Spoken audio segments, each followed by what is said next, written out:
Assalamualaikum warahmatullahi wabarakatuh. Dengan saya Dina Razandia. Di sini saya akan mempresentasikan tugas mata kuliah perbandingan agama dengan materi yang berjudul asal-usul kepercayaan pada wujud yang gaib.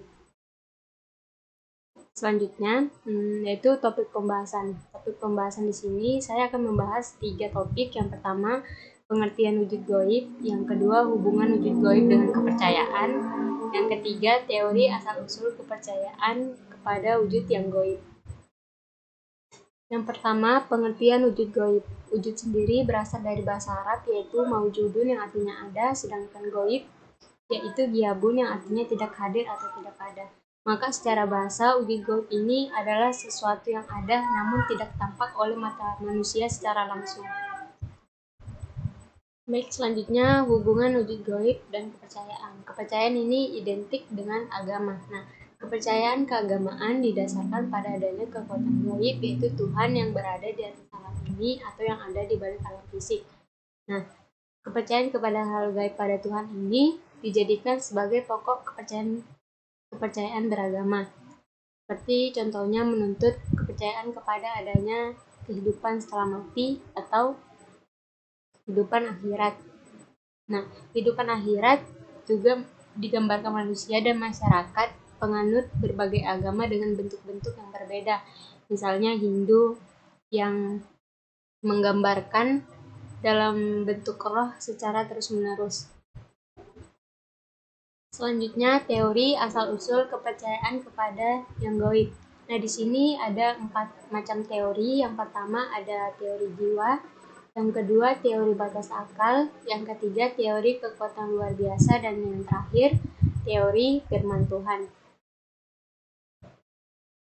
Teori yang pertama yaitu teori jiwa. Di sini seperti yang diungkapkan oleh Tyler yang mengatakan bahwa kesadaran manusia mengenai paham jiwa itu disebabkan oleh adanya 2 hal. Yang pertama, peristiwa hidup dan mati, yang kedua keadaan mimpi. Peristiwa hidup dan mati memiliki perbedaan dalam menyikapi hal-hal hidup dan mati. Nah, makhluk pada suatu saat bergerak maka disebut hidup, dan pada saat tidak bergerak itu dikatakan mati. Dengan perkembangan dan perluasan wawasan pengetahuan manusia, maka manusia memahami bahwa adanya pergerakan dan hidup itu tersebut dikarenakan adanya jiwa yang merupakan kekuatan atau power dalam bagian luar tubuh manusia. Nah, yang kedua, keadaan mimpi. Dalam mimpi, setiap manusia memperhatikan keadaan dirinya bukan tempat tidurnya, melainkan di suatu tempat yang lain. Nah, maka dengan demikian manusia mengetahui bahwa adanya perbedaan di antara tubuhnya yang sedang terbaring tidur di tempat tidur dengan tubuh yang berada di tempat lain. Selanjutnya yaitu teori batas akal. Nah, di sini dijelaskan berbagai persoalan kehidupan yang tidak terpecahkan dengan akal, maka sepatutnya haruslah dipecahkan melalui ilmu gaib.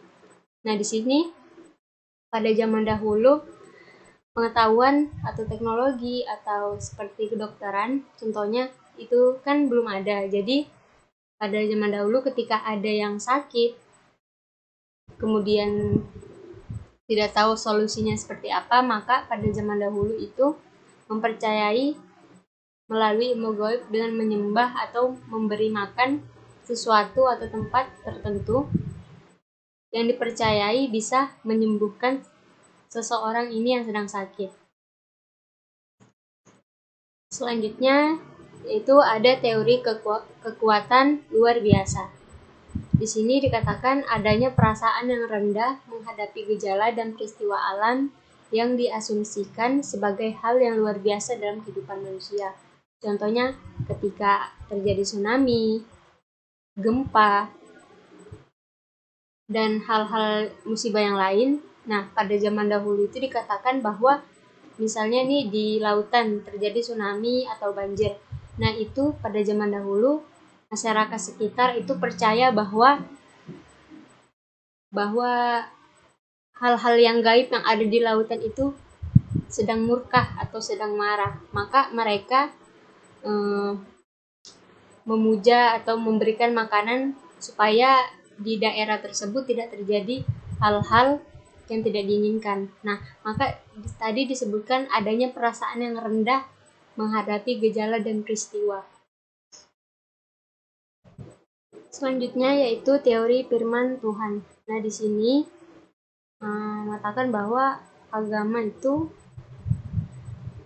adalah diturunkan kepada manusia berasal dari firman Tuhan pada masa permulaan sejarahnya. Maka timbullah tanda suatu kepercayaan terhadap Dewa Pencipta yang terdapat pada suku yang masih rendah kebudayaan atau suku yang paling tua yang memperkuat teori akan adanya firman Tuhan yang asli.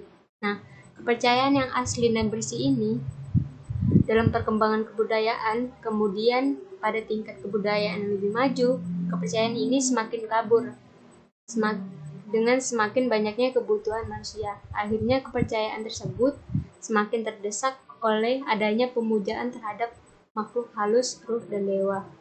Nah, mungkin itu saja yang bisa saya sampaikan tentang teori asal-usul kepada wujud hal yang gaib ini.